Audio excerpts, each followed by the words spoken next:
Hello everyone. How's everyone today? I am here with my self-care series, tip number 13, and that is time management. So we're going to talk a little bit about self-care, but the topic is time management. So effective time management is crucial for maintaining balance between work, leisure, and rest to prevent burnout. Here are strategies to help you create a sustainable and fulfilling routine. So this was some of research I did on time management, along with some of my own personal routines. So I want to share both with you. I do have my cheat sheet today because, again, some of this was very detailed in the research, and I wanted to make sure that I was bringing it across to you in the correct words. So number one is to prioritize task using the Eisenhower matrix. Sort task into 4 categories. So I love this one because I learned this in my research also. As much as I thought I knew about time management, I didn't know that this particular thing was called the Eisenhower matrix. So you want to sort, number 1, to do immediately the urgent things, the things that cannot wait, the things that are important. You want to put that as number 1, to do immediately. Number 2, to schedule later are the things that are not so important. So they're still important, but you've got something that you have to prioritize over that. So you schedule that for a little bit later. The urgent but not so important things that you can delegate, you want to delegate it. If you're a business owner and it's something you can delegate to your team, then do that. If it's something that you should not be using your time for, then do that. As you know, as a business owner, if you are not using your time to think about how to grow your business, make the money that you need to do that, then it should be delegated to someone else. Okay? The things that you can consider eliminating, it's neither urgent nor important. So if it's not urgent, it's not important, is it something that you really have to get done, or is it something you can eliminate from your task?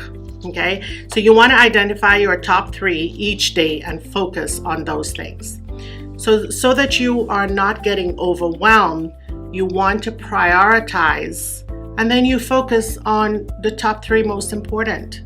You get those things done so that you can feel you're getting things accomplished, so that you can know you're getting things accomplished. And at the end of the day, you're not staring at a list that had 10 things on there or 20 things on there, and you did a little bit of each and you really accomplished nothing because it was not complete. And so you feel incomplete, okay?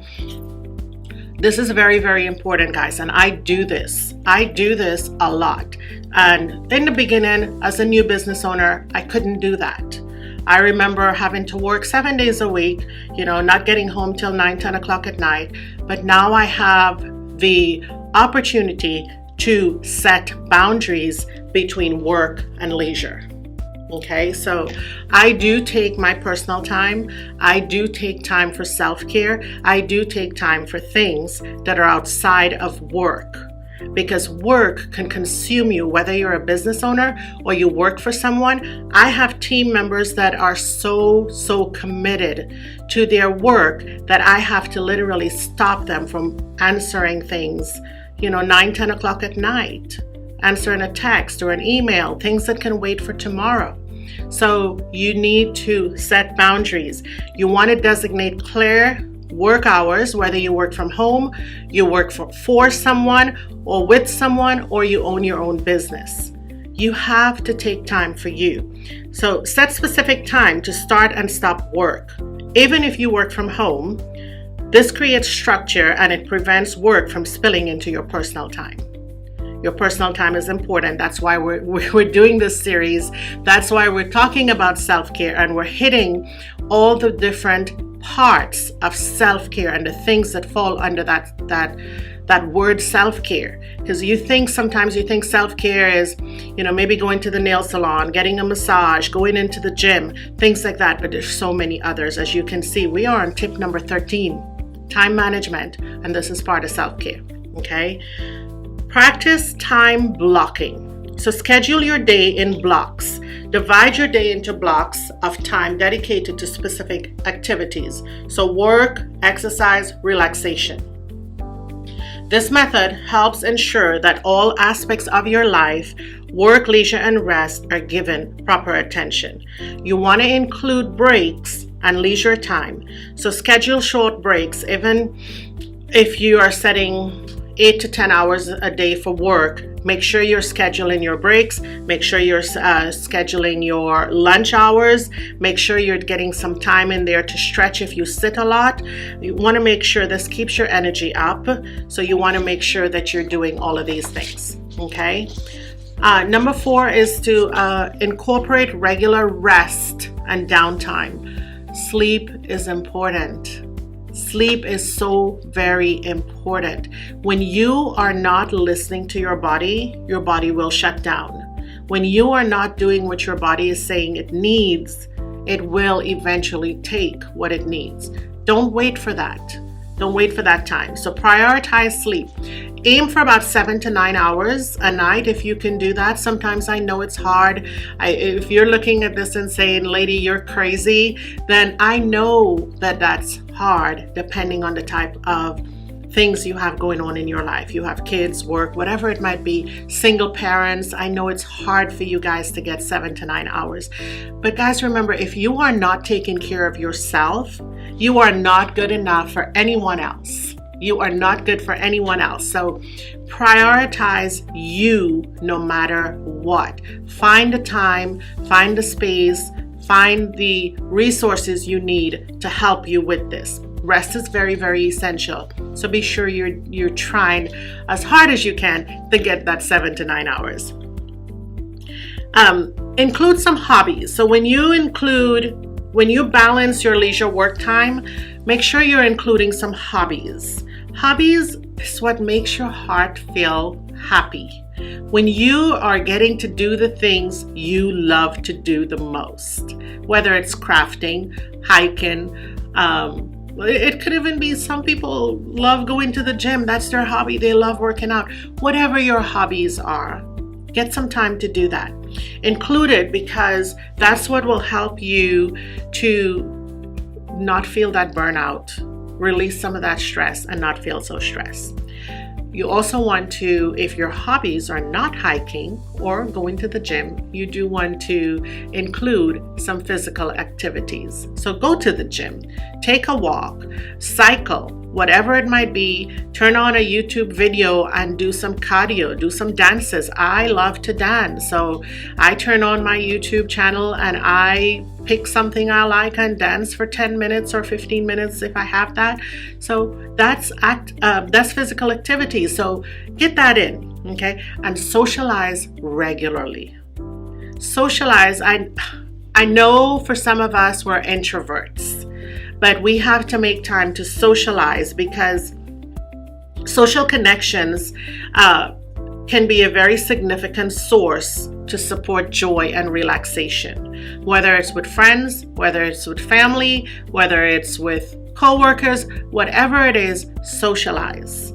I also do understand that sometimes for some, families may not be the way to relax. You may decide that that's not my relaxation or my joy, but find something else.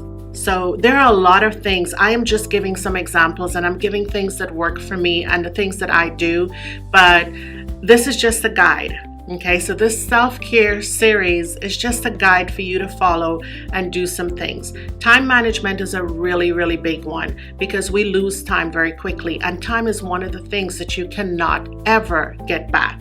So I want to stress on this, and that's why I have my cheat notes here so that I am not missing anything and I'm not forgetting anything, because when I did the research for this, I found things that I wasn't doing that I thought would be really nice for me to incorporate in my time management, self-care time.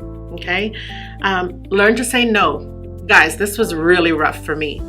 This learning to say no is really, really, really rough, because when you're a nurturer and you're a caretaker and you want to care about people more than you care about yourself, you say yes, yes, yes all the time. Saying no is really, really hard. Protect your time. Avoid over committing to task, because when we say yes, we're putting something aside from ourselves. We're taking away something from us in order to do that thing for that person or for that whatever that situation is, because all we're saying is yes, yes, yes, yes, yes. Okay, so be sure that you are setting boundaries for that. Okay, and learn to say no. Plan ahead. When you plan ahead, you feel less stress. I have people in my life that says, oh my God, Sabrina, you're such a planner. You're such a planner. I cannot plan like you. I don't know what I'm going to be doing 2 months from now. Or I don't know what I'm going to be doing, 2 weeks from now. I'm a planner. Whether it's for my job, for my businesses, for my personal life. I recently told my sister, you got to tell me, I got to put it on my calendar, because if it's not on my calendar, it probably is not going to happen because something else is booked. I'm a planner. Okay, so use a planner. I use my digital calendar on my phone. I love that because it reminds me. I have it with me all the time. It's not like, oh, I forgot it in my other purse. So, oh my gosh, it's in my car and I'm in someone else's car. Things like that. So I use my digital. Guys, I use a paper book planner for years and years and years. Nothing's wrong with that. So if that's what you use, that's great. For me, the digital one works better, but also I have other people that my team put things on my calendar. So when we use a digital calendar, it updates immediately. So if I pull it out, I'm at a meeting and I pull it out thinking I'm available and, writing it on a paper calendar and they don't know and they're scheduling something for the same time, we may have some conflicts there. So just be sure that you are using something that is easy for you, but if you have a team, that they are knowing that they know what you're putting on there too. Okay, practice mindful reflection.